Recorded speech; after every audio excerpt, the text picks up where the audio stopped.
老人家说，在早期我们的族人搬迁到这里来的时候呢，看到我们的后山有很多的，就长满很多叫勾杆的竹子，所以呢，因为太多竹子了，所以就以此为命名，叫这边是嘉湾勾杆。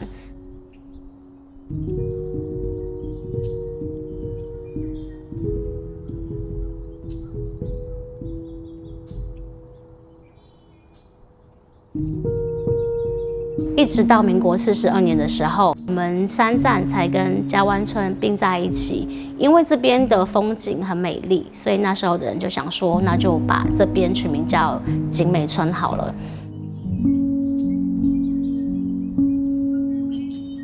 像我们在靠近山脚下，所以其实我们对于像台湾的原生种的植物也好，它其实有很丰富的传统的植物知识在里头。再来就是我们刚前有提到说，我们有前后2、3次的迁徙，那我们也有就是第3班遗址在我们神社附近。所以我想来到嘉湾的话，其实虽然我们没有就是大家想象的很丰沛的可能水源的资源，或者说是有一些油气的观光景点，但部落族人过去以来有去整理一些当地的文史遗迹，或是以前像日本时期他们就是曾经居住的一些生活痕迹，我想这都是嘉湾在人文上面很丰富的一些资产。那如果说提到我们嘉湾有什么样的农特产品以及文创商品的话，其实如果你走进嘉湾部落里面来看，都可以看到我们在山脚下有种植了很多的杉树。其实早期它是原生，就是它自己生长出来的，但因为量不够多嘛，那有一段期间就是政府有在推广那个种植杉树这个农产品，所以那时候在民国70几年的时候，部落族人就开始大量的在山脚下种植杉树。那时候部落的人就一起讨论出说，那我们可以做一个手工皂，所以那时候就想说，我们来透过做民族植物手工皂这个方式，来告诉大家我们嘉湾部落，我们太鲁阁族有哪一些传统的植物，所以这些是目前我们部落有在推行的文创商品。你们看这是什么？看得出来吗？这个呢，它是樟树，族语名字叫做 Sagus。那我们听以前的长辈们他们在讲啊，其实樟树啊，它就是部落的口香糖。在我的后方呢是嘉湾神社，其实它正确的名称应该是九碗祠。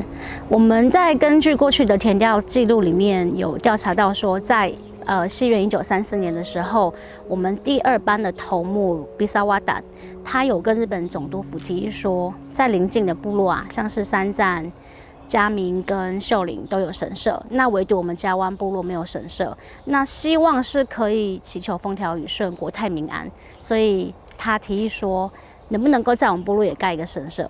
直到1938年的时候呢，3月8号。这个嘉湾神社它就振作，于是我们就有了神社。那这边呢是神社的阶梯，也是我们讲的参道。参道后方就会是鸟居，鸟居之后呢，它就是神的领域。所以说，鸟居它就等于是一个结界，前面是一般的人类，那后面就是神明这样。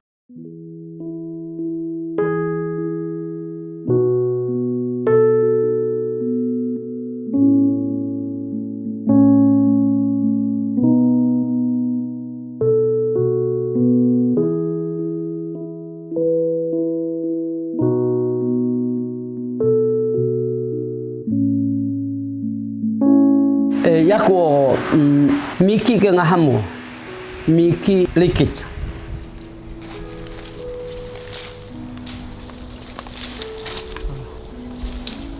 这是最小的那个橘子。我们吃起来很酸，或是打鸭子那个胆那个很酸，就是跟那个等德国的麻醉一样，吃着摇一摇哈，忘记背后，忘记疼痛。Minta mami pergi mami pergi sunyam. Naga si mami nyaka betak naga, nyaka betak na mami ah.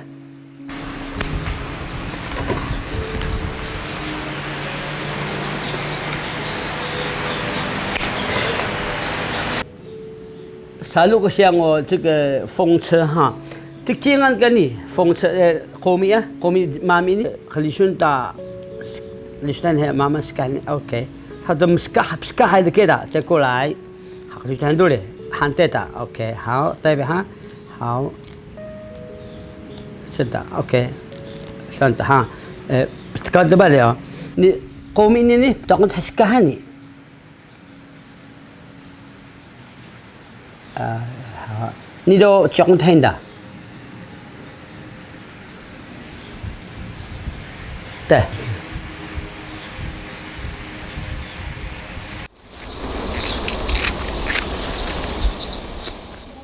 Normal咯，slow它不行，代表它，可没有洗到，晒的时候再用到的，可以做帽子，竹片就可以了哈。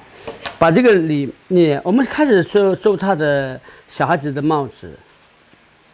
好，你这样穿过去的时候，好，我们这样变为小孩子的帽子这样。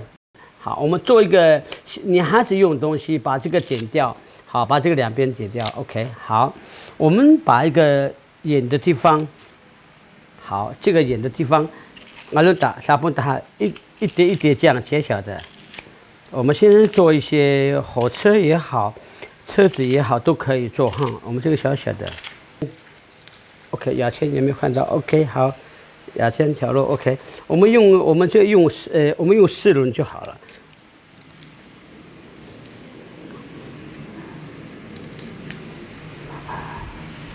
好，4轮，偏掉。好，4轮的，好，我们这个穿过去，变为车子这样跑，变为车子，我们就开始用小的，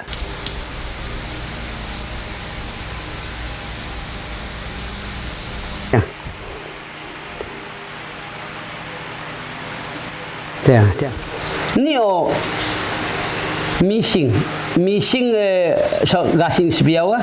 你们这边哈这样。好，穿这个gomu呢，喊gomu啊。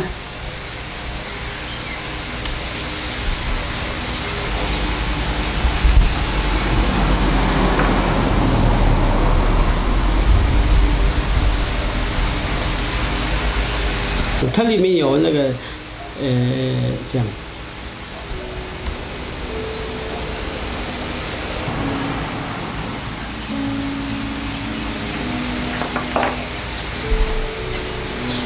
这样太直。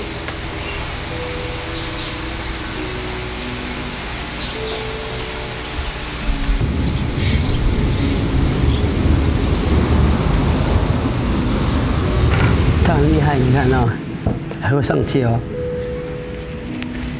对不对？它是这样。我们有体验原住民住宿的地方，那个在戴老师那边还蛮好的一个地方，可以体验一些原住民的射箭的都可以。那我们很多民宿，有很多风味餐都有。我们可以在秘密工作坊体验木工的一些体验都可以做。只要我们的附近都蛮多的，一个路上也好，很多的体验的部分。如果有机会，嘉湾的好，亲自告诉你们，嘉湾好在哪里，可以吧？